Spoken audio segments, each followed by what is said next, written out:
محبوب صلی اللہ علیہ وسلم کو خوش کرنا ہے تو اس طریقے سے کرو۔ چونکہ ربیع الاول کا مہینہ ہے، اسی مہینے میں ہمارے آقا، ہمارے محبوب، ہمارے نبی اور ہمارے امام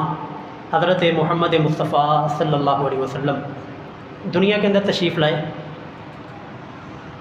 ہر مسلمان اپنے اپنے انداز میں جس کو صحیح سمجھتا ہے وہ اس انداز میں اپنی خوشی کا اظہار کر رہے ہیں، اور ایک مسلمان سے اس سے بڑھ کر خوشی کا مقام کیا ہو سکتا ہے کہ اس مہینے میں اس کے محبوب شفیع المذنبین، امام الانبیاء، خاتم الانبیاء، ہمارے محبوب صلی اللہ علیہ وسلم دنیا کے اندر تشریف لائے۔ تو عزیزو، ہم نے ہمیشہ اتحاد امت کی اجتماعیت کا درس دیا ہے۔ ہم کبھی بھی امت کے افتراق کے قائل نہیں رہے کہ امت کو فرقوں کے اندر بانٹا جائے اور مختلف ٹولیوں کے اندر تقسیم کر دیا جائے۔ ہم نے کبھی نہ اس کا درس دیا اور نہ کبھی ہم اس کے قائل رہے۔ مثلا یہاں پر بھی آج کے خطبے کے اندر بھی ہم اتحاد امت اور اجتماعیت کا ہی درس دیں گے کہ ہمارے دوستوں کی طرف سے یہ کہا گیا کہ نبی صلی اللہ علیہ وسلم کی پیدائش ربیع الاول کے مہینے میں ہوئی، مانا اوکے رائٹ۔ پھر دوسرا مطالبہ کیا گیا دوستوں کی طرف سے کہ ربیع الاول کے مہینے کی 12 تاریخ کو محبوب صلی اللہ علیہ وسلم کی پیدائش ہوئی، ہم نے یہ بھی مانا، حالانکہ انہی کے امام اعلیٰ حضرت نے فتاوی رضویہ اپنی کتاب کے اندر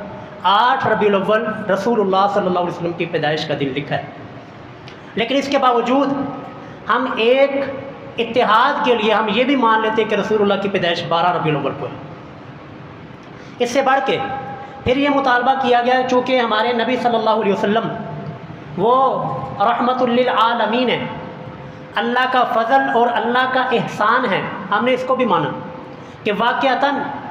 ہمارے محبوب صلی اللہ علیہ وسلم وہ اللہ کا فضل ہے، اللہ کا احسان ہے، اللہ کی رحمت ہے، وما ارسلناک الا رحمۃ للعالمین۔ تو پھر ہمارے اوپر ایک اور اعتراض ہوا، ایک اور مطالبہ کیا گیا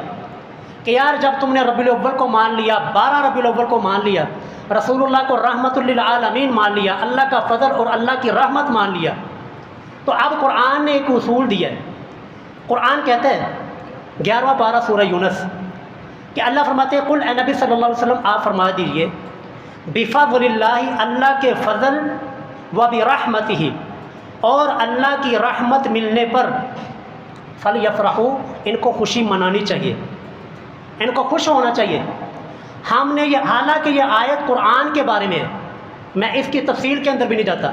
ہم نے اتنا بڑا جگرا کر کے اتحاد امت کو سامنے رکھتے ہوئے ہم نے یہ بھی مانا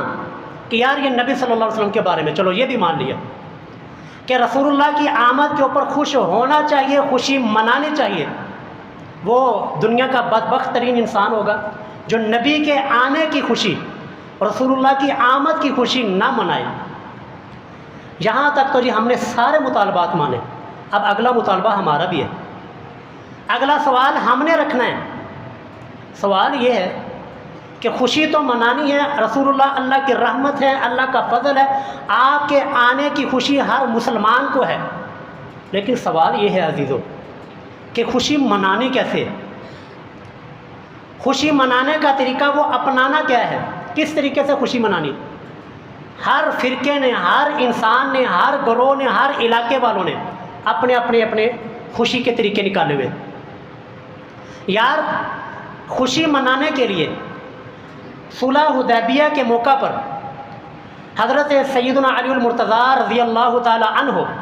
رسول اللہ کا لکھا ہوا نام آپ کا حکم تھا، رسول اللہ نے حکم دیا تھا علی اس کو ختم کر دو، اس کو ریموو کر دو، لیکن سیدنا علی فرماتے ہیں یا رسول اللہ آپ کا حکم سارا آنکھوں پہ، لیکن میرا دل نہیں کرتا کہ میں آپ کے لکھے ہوئے نام کے اوپر قلم پھیر دوں۔ یار کتنے ظالم لوگ ہیں وہ کہ جو نبی کا نام کیک کے اوپر لکھ کر سجا کر پھر اس نبی کے نام کے اوپر چھریاں چلا دیتے۔ اب اس چیز کو لوگوں نے خوشی سمجھا ہوا ہے کہ یہ ہم کیک کاٹیں گے، نبی کا نام لکھ کر اس کے اوپر چھری چلائیں گے تو رسول اللہ محبوب صلی اللہ علیہ وسلم خوش ہو جائیں گے۔ یار سیدنا علی المرتضیٰ کے سامنے اگر یہ لوگ ہوں اور سیدنا علی کے سامنے یہ سارے کا سارا معاملہ ہو رہا ہو تو سیدنا علی نہیں کہیں گے اور ظالموں میں نے تو رسول اللہ کے حکم کے اوپر محبوب کے لکھے ہوئے نام کے اوپر بھی قلم نہیں پھیری تھی، تم نے ظالموں نبی کا نام لکھ کر اس کے اوپر چھریاں چلا دی،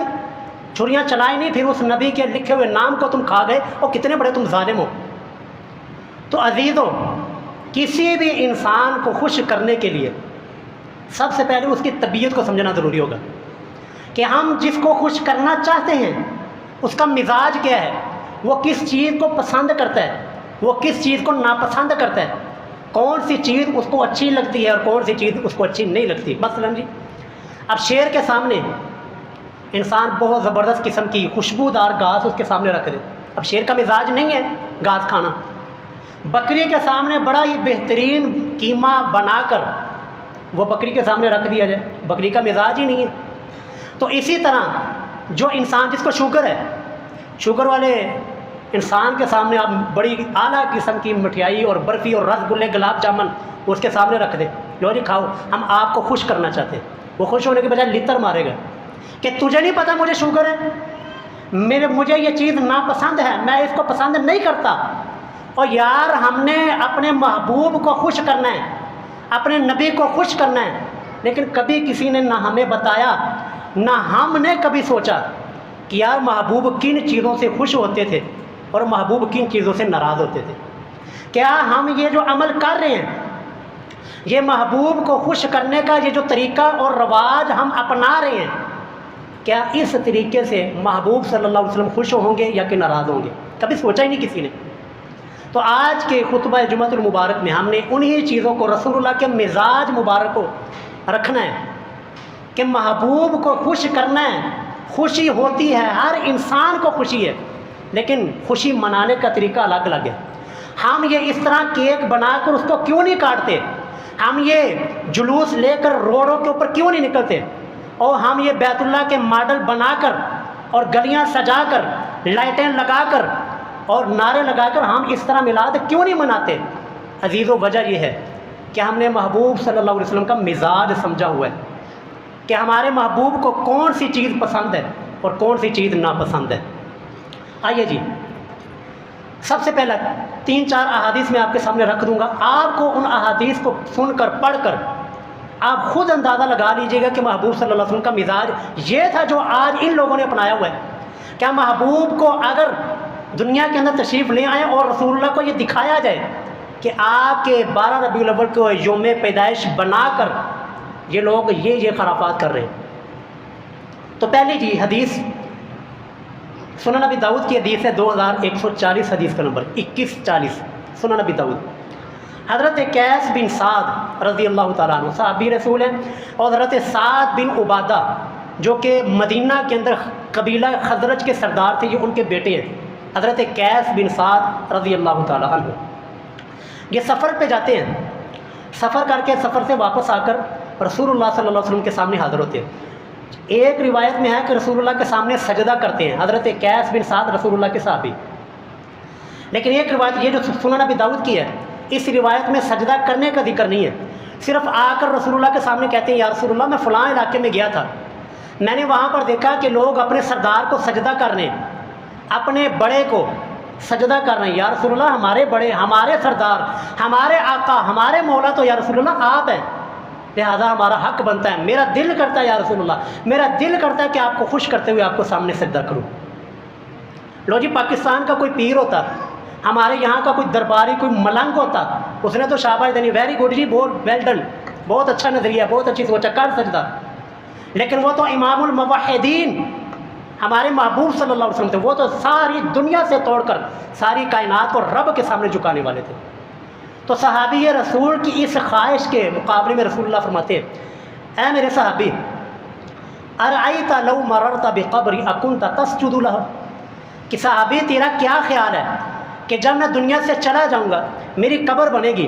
تو کیا جب تو میری قبر کے پاس سے گزرے گا، میری قبر سے کے قریب سے گزرے گا، اکنت تسجد لہ، کیا تو میری قبر کو بھی سجدہ کرے گا؟ سوچئے جی، آپ سے سوال ہوتا، منہ سے سوال ہوتا، ہم نے کیا کہنا تھا؟ یا رسول اللہ جو آپ آرڈر دیں گے، جو آپ حکم دیں گے، آپ کہیں گے میری قبر کو سجدہ کر تو میں کر دوں گا، نہیں کہیں گے تو نہیں کروں گا۔ لیکن صحابی رسول کی توحید کا لیول دیکھیے، تربیت دیکھیے محمد رسول اللہ صلی اللہ علیہ وسلم کی، کہ ابھی رسول اللہ کچھ بولے نہیں ہیں،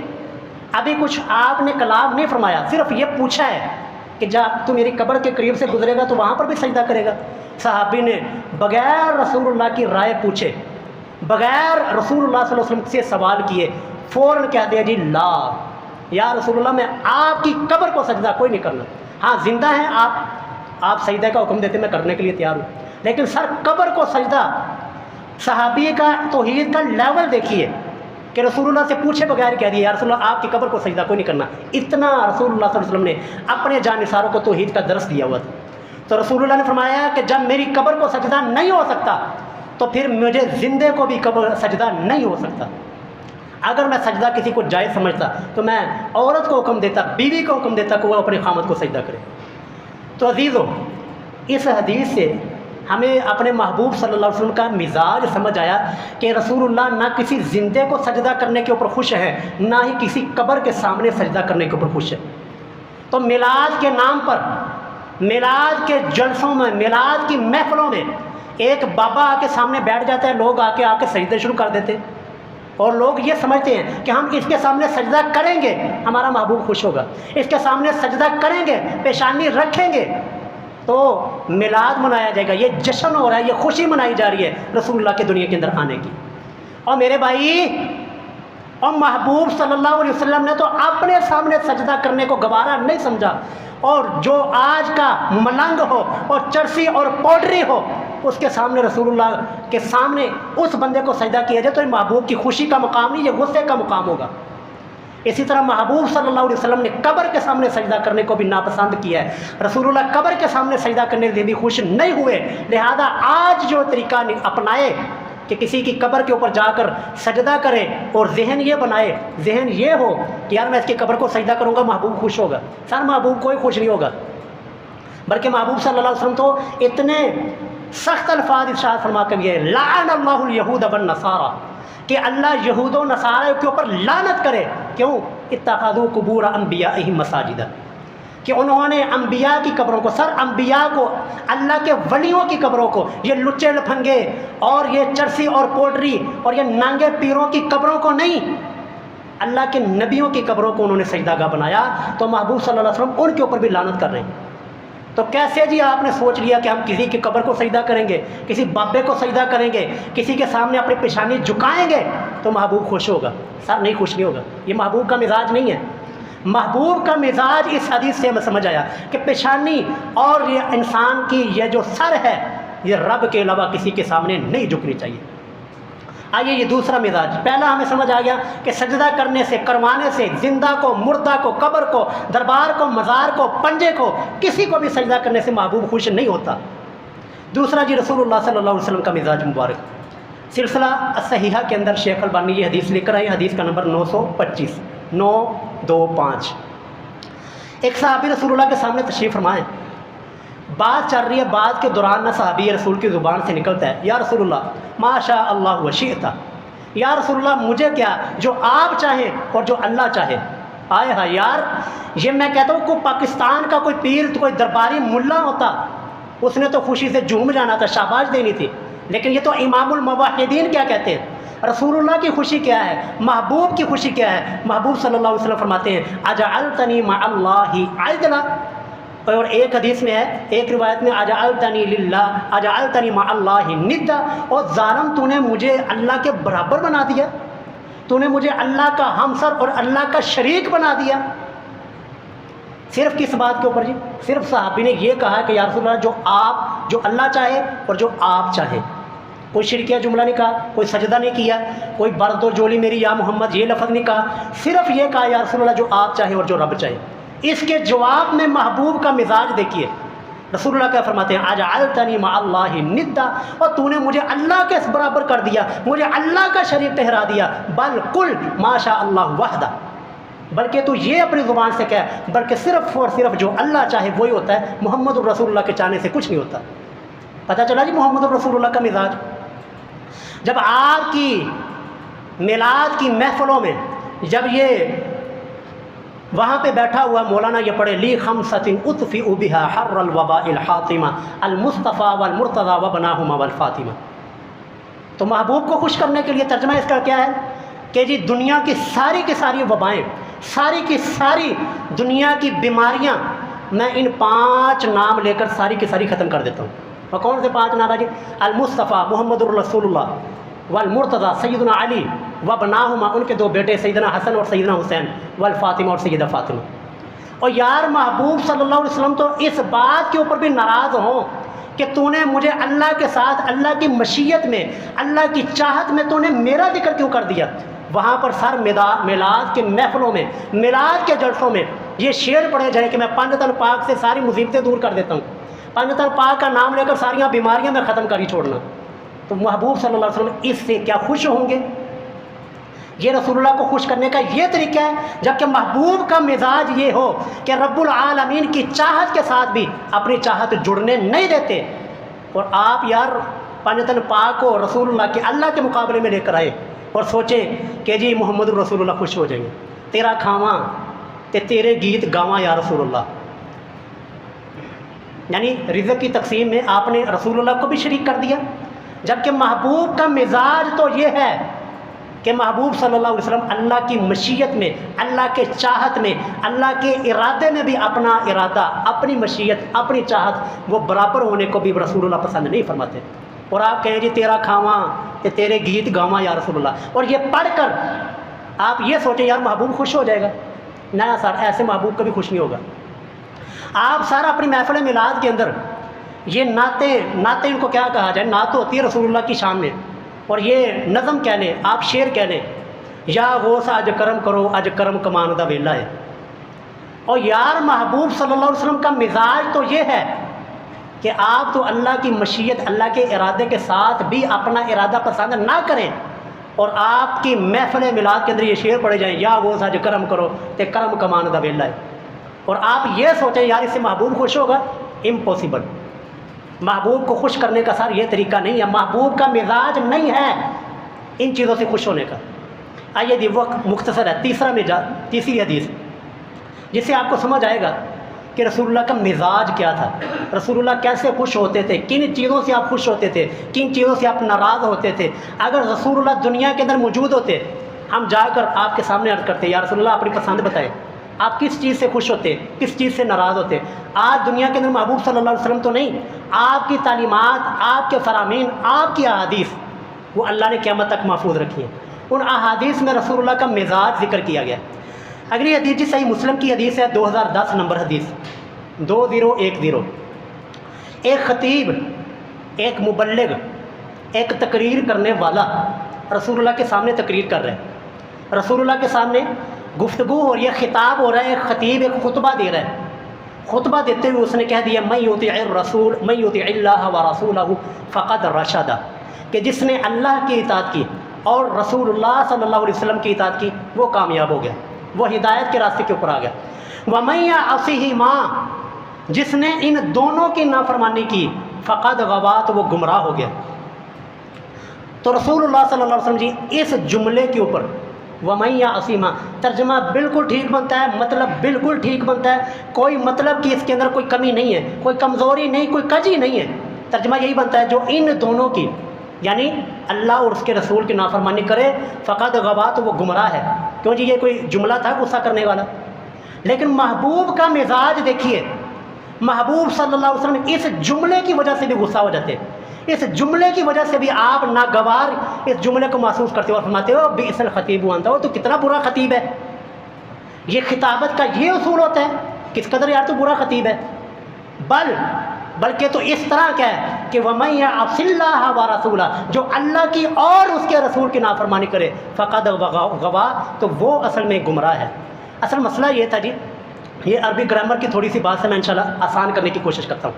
عربی زبان کے اندر جب کسی کی غائب کے لیے استعمال کیا جاتا ہے اس کے لیے ہوا کیا جاتا ہے، ہوا، اور جب دو چیزیں ہوں غائب کے لیے اس کے لیے ہما، تو اس صحابی نے کیا کہا تھا؟ وَمَن يَعْصِهِمَا، یعنی ان دونوں کی، یعنی انہوں نے ضمیر کو اکٹھا کر دیا تھا، صرف یعنی جو غلطی ان سے ہوئی تھی انہوں نے دونوں کی ضمیروں کو اکٹھا کر دیا تھا. وَمَن يَعْصِهِمَا، جو ان دونوں کی، مطلب بالکل ٹھیک تھا، ترجمہ بالکل ٹھیک تھا، لیکن محبوب کا مزاج یہ تھا، اور مجھے اللہ کے اتنا بھی برابر نہ کرو، اتنا بھی اللہ کے قریب نہ کرو جو کہ میری شان اور مقام بنتا نہیں ہے، بلکہ میں اللہ کا رسول ہوں، مجھے صرف اللہ کا رسول اور اللہ کا بندہ ہی کہو. تو آپ کی سر محفلوں میں، آپ کی میلاد کی جلوسوں میں، جلسوں میں یہ جملے پڑھے جائیں، میرے آقا آئے جمعہ تو میرے داتا آئے جمعہ. تو محبوب کا مزاج یہ ہے کہ دو ضمیروں کو بھی، اللہ اور اپنی ضمیر کو بھی اکٹھا برداشت نہ کرے. اور جو وصف، جو حق اللہ کا تھا، داتا تو سر اللہ ہے، دیتا تو اللہ ہے، پالنے والا تو اللہ ہے، رزق تو اللہ دیتا ہے. آپ نے وہ وصف اٹھا کر محبوب کے کھاتے میں ڈالا، اور آپ نے یہ سمجھا ہم کہیں گے میرے داتا آئے جمعہ تو محبوب خوش ہوگا. نہ سر، محبوب اپنے جانثار کو اگر کہہ سکتا ہے نا بئس الخطیب وانتا ہو، تو کتنا برا خطیب ہے. تو یہاں پر محبوب کا کتنا غصہ ہوگا جس نے محبوب کو رسول سے ہٹا کر داتا بنا دیا. سر اس کے بارے میں رسول اللہ کا غصہ کیا ہوگا؟ حضرت عمر ہوتے تو ان لوگوں کو وڈتے چنگی طرح. صرف یہی ہے کہ جی اللہ تعالیٰ نے اس دنیا کو اسباب کے ساتھ جوڑا ہوا ہے، اور اتنی کفریہ اور شرکیہ ناتے سونا آیا کہ سج گئے نے گلیاں بازار. یار سونا گلیاں بازار سجانے کے لیے آیا تھا. صحیح مسلم کے اندر حدیث ہے، رسول اللہ صلی اللہ علیہ وسلم نے ارشاد فرمایا کہ اللہ کے نزدیک سب سے بری ترین جگہ، سب سے بدترین جگہ وہ بازار ہیں، اور سب سے محبوب ترین جگہ اللہ کے نزدیک وہ مسجد ہے. یہاں پر کیا جی سونا آیا سج گئے نے گلیاں بازار، یعنی محبوب گلیاں بازار سجانے کے لیے آیا تھا. محبوب تو کہہ رہے ہیں کہ سب سے بدترین جگہ وہ بازار ہیں، اور مسجدیں ویران ہیں، مسجدیں خالی ہیں، اور بازار بھرے ہوئے، بازار سجے ہوئے. سونے کے آنے کا اللہ کی قسم یہ مقصد نہیں تھا. سونے کے آنے کا مقصد تو یہ تھا کہ مساجد کے اندر رونق ہو، مساجد آباد ہو، لیکن مساجد ویران ہو گئیں اور گلیاں اور بازار سجے گئے اور گلیوں اور بازاروں کے اندر رونق لگی. یہ محبوب کے آنے کا مقصد نہیں تھا. یہ جملہ محبوب کے سامنے بھی پڑھا جاتا تو محبوب کے سے بھی لتر ہی پڑھنے تھے سر جی، کیونکہ محبوب نے کہنا تھا میرا آنے کا یہ مقصد ہے کہ گلیاں سجے اور بازار سجے اور بے پردگی کا ماحول ہو، اور وہاں پر پھر ڈانس کی محفلیں ہوں، شراب کی محفلیں ہوں. یہ آنے کا مقصد تھا. سر ہرگز ہمارے محبوب کا، ہمارے نبی کا یہ مقصد نہیں تھا، واللہ یہ مقصد نہیں تھا. آئیے جی وقت مختصر ہے، چوتھی اور آخری حدیث سنا کر بات کو ختم کرتے ہیں. محبوب کا مزاج میں سمجھا رہا ہوں کہ محبوب کس چیز سے خوش ہوتے ہیں، کس چیز سے ناراض ہوتے ہیں. تو جس چیز سے محبوب ناراض ہوں آپ وہی کام کر کے یہ سمجھے کہ یار محبوب خوش ہوگا، ایسے نہیں ہوتا سر. سنن نبی داؤد کی حدیث ہے جی، 4062 حدیث کا نمبر ہے 4062. رسول اللہ کے سامنے ایک آدمی گزرا، اس کے یہ توجہ سے سنیے گا جی، یہ درباروں مزاروں، یہ صوفیزم اور یہ درباری سسٹم، یہ مزاری سسٹم، ان کے لیے یہ حدیث ذرا توجہ سے سنیے. سنن نبی داؤد 4062 حدیث کا نمبر ہے. رسول اللہ کے سامنے ایک آدمی گزرتا ہے، بال اس کے بکھرے ہوئے ہیں اور بالوں کے اندر کنگھی نہیں کی ہوئی، اور پتہ نہیں کتنے دنوں سے وہ نہایا نہیں تھا. یار محبوب کا مزاج سمجھیے. ہم نے تو یہ سمجھا ہم گندے رہیں گے، اور سال ہا سال ہمارے بیٹھے دربار کے اوپر بیٹھا ہوا ملنگ وہ بڑے جوش اور فخر سے بتاتا ہے کہ جی ساڈے پیر صاحب 15 سال ہو گئے نہائے نہیں ہیں، اور انہیں جتیاں مارو، اس کو نہلاؤ. محبوب کا مزاج سمجھیے. رسول اللہ کے سامنے ایک آدمی گزرتا ہے، داڑھی کے اوپر بھی اس نے کنگھی نہیں کی، داڑھی کے بال بھی بکھرے ہوئے، سر کے بال بھی بکھرے ہوئے. محبوب کا مزاج کیا ہے؟ رسول اللہ نے فرمایا اس بندے کو کنگھی کیوں نہ ملی کہ یہ اپنے بال ہی سنوار لیتا، اور پانی کیوں اس بندے کے پاس نہیں تھا کہ پانی کے ساتھ اپنے بالوں کو ہی دھو لیتا. اور آپ نے سمجھا ہم اپنے بالوں کو بکھیر کر، کپڑوں کو گندا کر کے اور سال ہر سال سے غسل نہ کر کے ہم محبوب کو خوش کریں گے. سر ایسے محبوب نہیں خوش ہوتا. محبوب کا یہ گند دیکھنے کا، گندا رہنے کا اللہ کی قسم یہ مزاج نہیں تھا. محبوب صلی اللہ علیہ وسلم تو فرمائے ان اللہ تعالی جمیل یحب الجمال، کہ اللہ تعالیٰ خوبصورت ہے، اللہ پاک صاف ہے، اللہ خوبصورتی کو ہی پسند کرتا ہے. اور آپ کہیں جی اے بابے ساڈے نے 15 سال ہو گئے نہائے کوئی نہیں ہے. اور اسی طرح وہی حدیث ہے سنن نبی داؤد کی، ایک آدمی گزرا،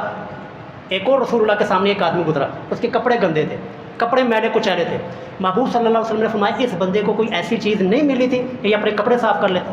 یہ کپڑے دھو کر پہن لیتا، کپڑے صاف ستھرے پہنتا.